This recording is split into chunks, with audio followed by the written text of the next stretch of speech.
explaining how to activate Ricoh IWB software suite for Windows and the settings. This software can be configured to open automatically when starting up with Windows OPS.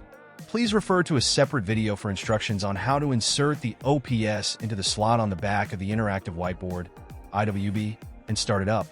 I will explain the steps to prepare the software for use. First, download and install the software from Ricoh's website.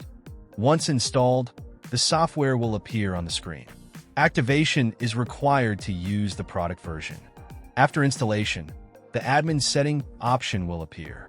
When you open it, the settings screen will appear with you logged in as the admin account by default. Initially, the software will not be activated. To use the product version, you need to enter a license key and activate it. A free trial version can be used for 30 days at no cost. To start the trial, tap Free Trial, and a screen will appear asking, "Would you like to start a free trial?" You can use it for 30 days starting from the activation date. When you tap OK, the free trial will be activated and the validity period will be displayed.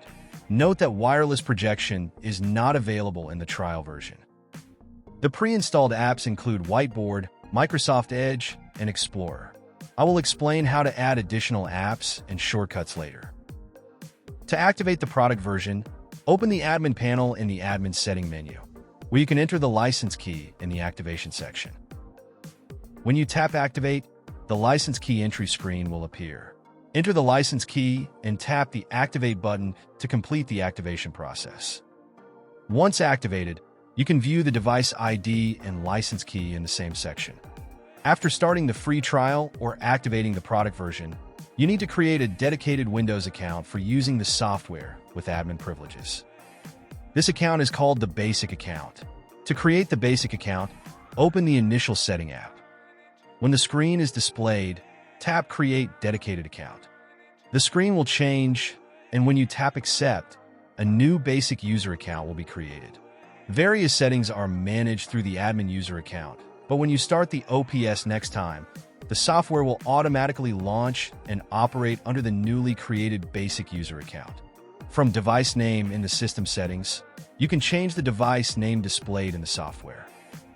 In the launcher settings, you can register applications and shortcuts to be displayed in the launcher. Up to 30 items can be registered. While only 16 items are visible at a time, you can scroll to view the rest. To register an application, tap Add and set the display name.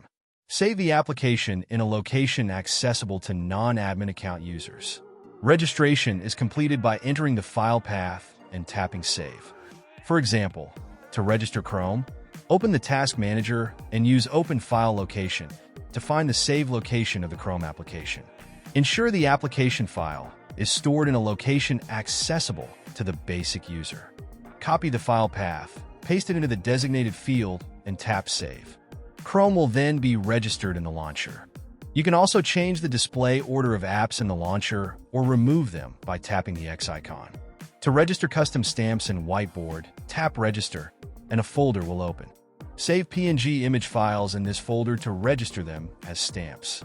You can then use your preferred images as stamps on the whiteboard.